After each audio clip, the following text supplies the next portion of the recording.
don't agree with Trump politically. I don't think he should be anywhere near the White House. I don't hate the guy. I hate the people who vote for him. I think they're stupid. Howard Stern, it's a name I haven't heard. I used to do a show, we used to have fun, but I haven't heard that name in a long time. What happened? He got terminated? You know when he went down? No, before, when he endorsed Hillary Clinton. These days, protecting your personal information online isn't optional. It's essential. That's why I use Surfshark VPN. When I'm traveling, working from a hotel, logging into public Wi-Fi at a cafe, or anywhere I log into public Wi-Fi, I don't take any chances, ladies and gentlemen.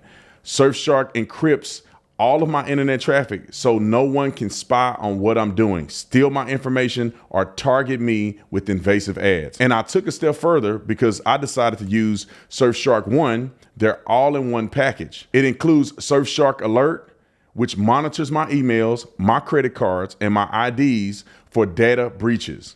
If anything gets leaked online, I'm notified immediately before it becomes a bigger issue. Surfshark gives me unlimited device coverage, so I'm protected across all of my devices.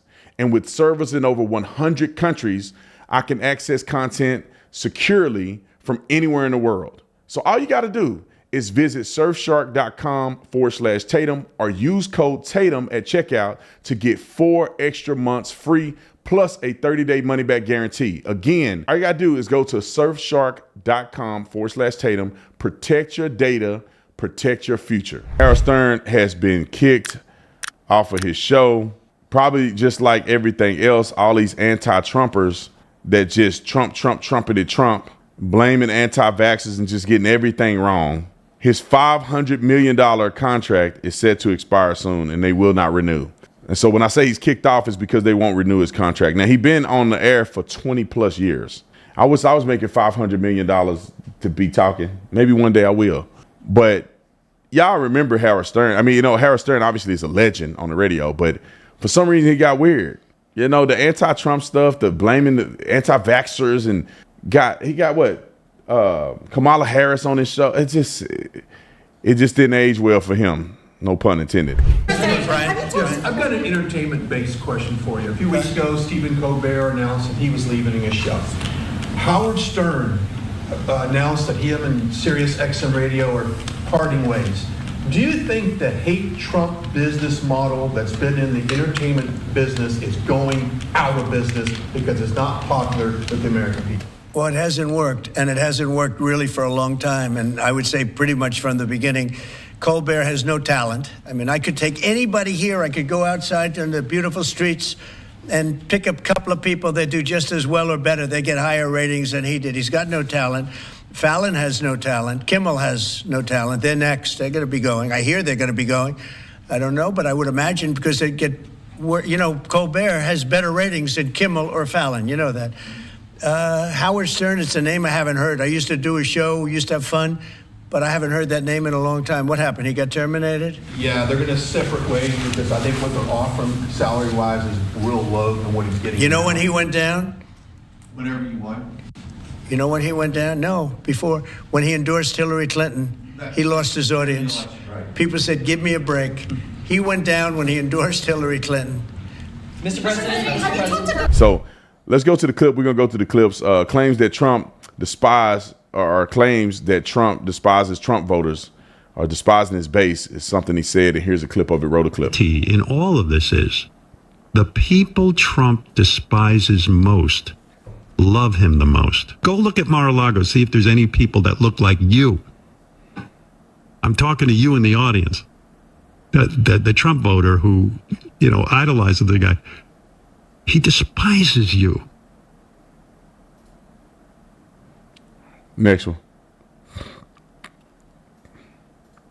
Yeah, and I firmly believed that Donald did not want to run for president. I don't think it was serious. I don't think he wanted to be the president. I knew him. He had a great life at Mar-a-Lago. He was running around town. He played golf. He had a good time. And I remember, and I say this, the first time he said, I might run for president, he put out his first book. And I know some of the people involved in this, and they said, pretend like you're running for president and you'll sell a lot of books. And he did it, and it worked. Second book he put out, it was again, like 4 years later, he said, I might run for president. And again, he said, oh, I'm selling books, and it helps sell books. Yeah. So what happened this time? He's on The Apprentice, the ratings were going down, and NBC was balking at giving him a raise.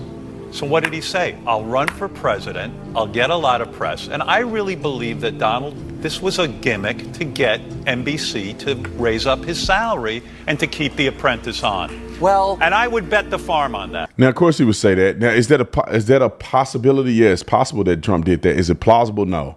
I don't think any rational person, and Trump wasn't 26 years old when he decided to run for president. Donald Trump had been asked by Oprah Winfrey in the past. Last year, criticizing U.S. foreign policy. What would you do differently, Donald? I'd make our allies, forgetting about the enemies you can't talk to so easily, I'd make our allies pay their fair share. We're a debtor nation. Something's going to happen over the next number of years with this country, because you can't keep going on losing $200 billion, and yet we let Japan come in and dump everything right into our markets and everything. It's not free trade. If you ever go to Japan right now and try to sell something, forget about it, Oprah. Just forget about it. It's almost impossible. They don't have laws against it. They just make it impossible. They come over here, they sell their cars, their VCRs, they knock the hell out of our companies. And hey, I have tremendous respect for the Japanese people. I mean, you can respect somebody that's beating the hell out of you, but they are beating the hell out of this country. Kuwait, they live like kings. The poorest person in Kuwait, they live like kings. And yet they're not paying. We make it possible for them to sell their oil. Why aren't they paying us 25% of what they're making? It's a joke. This sounds like political presidential talk to me, and I know people have talked to you about whether or not you want to run. Would you ever? Probably not, but I do get tired of seeing the country ripped off. Why would you not? I just don't think I really have the inclination to do it. I love what I'm doing. I really like it. Also, it doesn't pay as well. No, it doesn't. But, you know, I just probably wouldn't do it, Oprah. I probably wouldn't, but I do get tired of seeing what's happening with this country. And if it got so bad, I would never want to rule it out totally, because I really am tired of seeing what's happening with this country, how we're really making other people live like kings, and we're not. What do you think of this year's presidential race, the way it's shaping up? Well, it's going to be very interesting. I think that probably George Bush has an advantage in terms of the election. I think that probably people would say that he's got like that little edge in terms of the incumbency, et cetera, et cetera. But I think Jesse Jackson's done himself very proud. I think Michael Dukakis has done one hell of a job. And George Bush has done a hell of a job. You know, they all went in there sort of as semi-underdogs, including George Bush, and they've all come out. I think people that are around all three of those candidates can be very proud of the jobs they've done. You've said, though, that if you did run for president, you believe you'd win.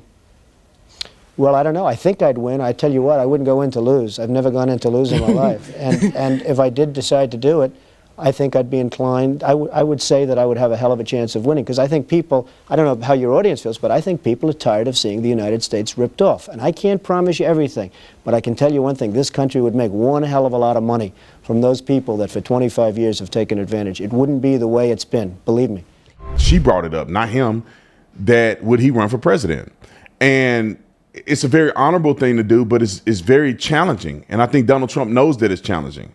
And why would he risk everything to try to be the president? And then, I mean, I don't know. It could have gone away where he's that arrogant. I don't know. And then he wins, and then he can't stop winning, so he's gonna keep running because he want to keep winning. You know, I don't know. But I just think that it's somebody who's jealous of Donald Trump's success and his timing on becoming successful. And his timing was right on his books. And they blame it because he said he's going to run for president. His timing was right running for president. He was what the American people wanted. And Howard Stern has just been a hater ever since. What is this? The clip of past Howard Stern quotes against Trump, play it. I think this is one. I can't see it on there. In the White House. Play it. I don't hate the guy. I hate the people who vote for him. I think they're stupid. I don't think I do. I'll be honest with you. I have no respect for you. Anyone unvaccinated would not be admitted to a hospital. At this point, they've been given plenty of opportunity to get the vaccine. They don't trust our government. They think that there's some conspiracy to turn them into a magnet or something like this. Now, if you don't get it, in my America, all hospitals would be closed to you. You're going to go home and die. Can you imagine saying something that stupid? I'm glad he lost his show. What a dummy.